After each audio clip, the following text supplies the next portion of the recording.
So finally, the UEFA has given a suspended one-match away fan ban on Maccabi Tel Aviv Football Club. And you know why? For racist and or discriminatory behavior. These are UEFA's words, not mine.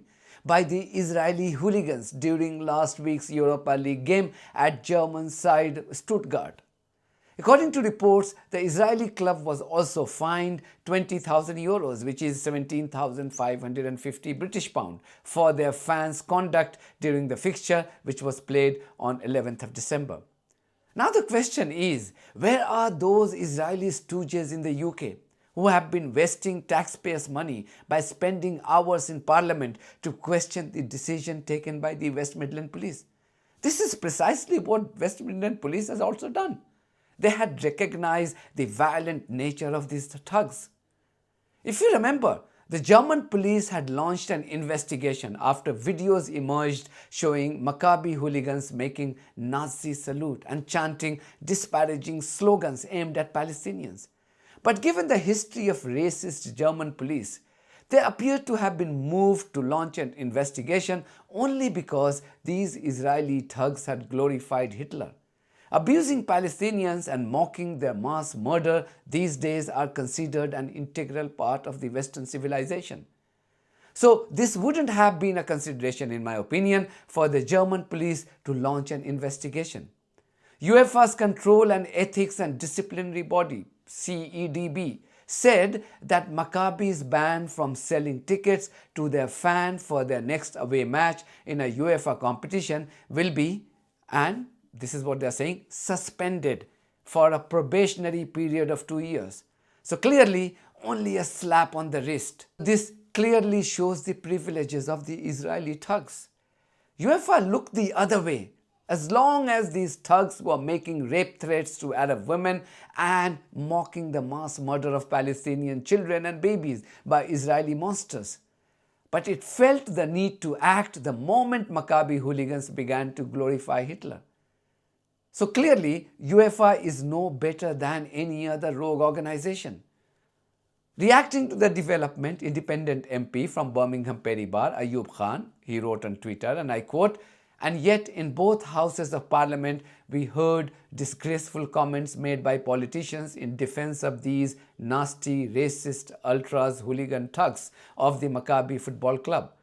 They even tried to normalize their conduct, suggesting this happens in many UK clubs, not." End quote. The West Midland Police had banned the entry of these hooligans into Birmingham in light of their terrorism unleashed in Amsterdam last year. This had upset the Zionist Prime Minister Keir Starmer and his compromised bunch of cabinet colleagues. They were joined by pro-Israeli MPs from the opposition too, not to forget the disgusting statements made by Liberal Democrat leader Ed Davey, who had termed the police action as anti-Semitic. Then there has been one Conservative MP from West Suffolk, Nick Timothy, who has made it his mission to continuously waste taxpayers' money to use the Parliament's precious time to keep attacking the West Midlands Police. This was him only a few days ago. 1. Did the policing minister believe the evidence the police presented to the committee? 2. Have the police replied to the letter she sent to them 2 weeks ago? 3. Will she guarantee the publication of all relevant information and correspondence? And 4. Does the Chief Constable retain her confidence as policing minister and the confidence of the Home Secretary? Quite shocking, isn't it? Given the fact that Maccabi Tel Aviv played their last match against Aston Villa in Birmingham a month and a half ago. If you look at Nick Timothy's social media activities, particularly on Twitter or X, you would mistake him to be an MP from Tel Aviv instead of being a representative of British public in West Suffolk. I blame people of West Suffolk for electing such a politician to the parliament who is more obsessed with the welfare of Israeli hooligans than concerned about the interests of his own British constituents. Just imagine, Maccabi thugs were in their home ground when they visited Germany a few days ago. They were in Germany, a country which has always stood on the wrong side of history. They did that during the Second World War. And they are still doing it again by supporting the Gaza genocide. You only have to see the repeated brutalities of the police force against peaceful protesters to see just how vile this country has been towards anyone remotely defending humanity. If one society that comes closest to matching the qualities of Israelis, that would be the German society. And yet, even Germans had a problem with these Maccabi thugs. How atrocious is that?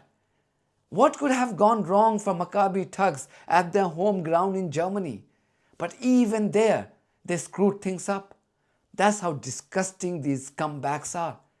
Just because a few compromised British politicians refuse to get this fact, it doesn't change the reality surrounding these genocide-loving thugs.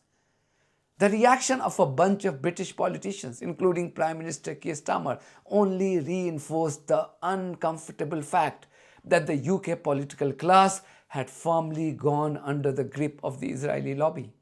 Examples are in abundance. Just see how quickly the UK government and police in Manchester and London have moved to implement the demand of Zionists in the wake of the Bondi Beach attacks. Immediately after the Bondi Beach attacks, UK's chief rabbi was appearing on TV channels here in the UK, repeating his demand to curb the free speech of peaceful protesters who oppose the Gaza genocide by Israeli terrorists. This rabbi appeared on Sky News demanding that the chant "Globalize the Intifada" be declared illegal. We have to crack down on hate speech in a far more forceful and emphatic way than we previously have been doing. By the way, the Prime Minister called me yesterday to express his solidarity and support, which I genuinely appreciate. Let's take, for example, cries such as "From the River to the Sea" or "Globalize the Intifada." What does globalize the Intifada mean? It means what happened at Eton Park Synagogue in Manchester and Yom Kippur. It means what happened on Bondi Beach. The time has come once and for all not to allow such rhetoric to poison the minds of people. Within hours, the police force of Manchester and London acted, declaring the term "Globalize the Intifada" illegal. As I speak, at least 3 people have already been arrested in London under the new rule. This is London Police Chief Mark Rowley. Compare his language with that of the Chief Rabbi. The 2 recent terror attacks targeting Jews, the increased fear in Jewish communities, and the high numbers of terrorist attacks disrupted in recent years requires an enhanced response. Current laws are inadequate, and we welcome the fact the Home Secretary has asked Lord Ken MacDonald, KC, to review the current public order and hate crime legislation. The words and chants used, especially in protests, matter and have real-world consequences. We have consistently been advised by CPS that many of the phrases causing concern to Jewish communities don't meet prosecution thresholds. However, now, in the escalating threat context, we will recalibrate our operational actions to be more assertive.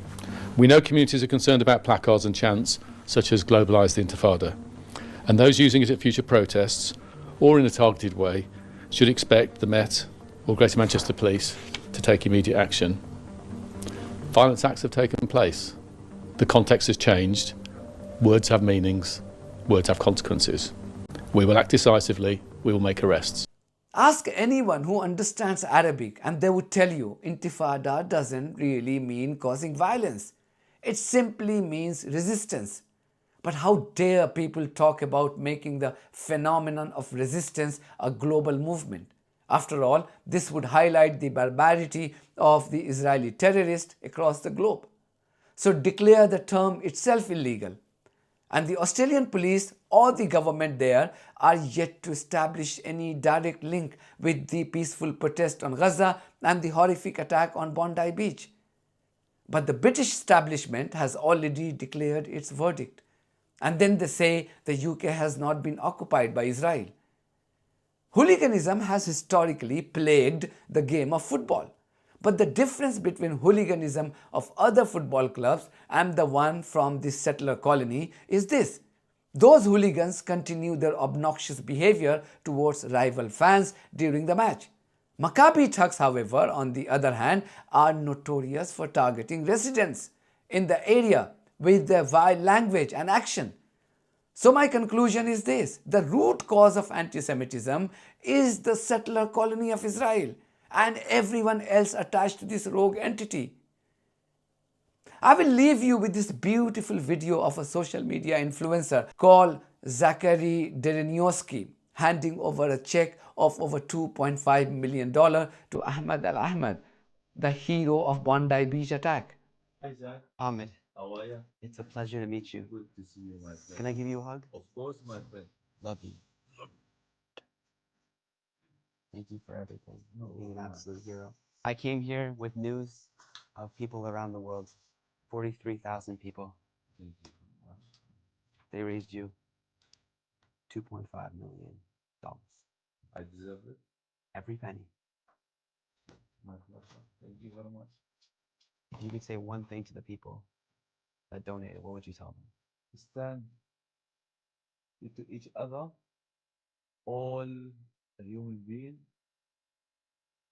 and forget, put everything back behind the back, and keep going to save life. Save life. When I do save the people, I do it from the heart. Because it was a nice day. Everyone enjoying, celebrating with the kids, woman, man, teenager, all this, everyone was happy. And they deserve to enjoy. And it's them right. This country, best country in the world, the best country in the world.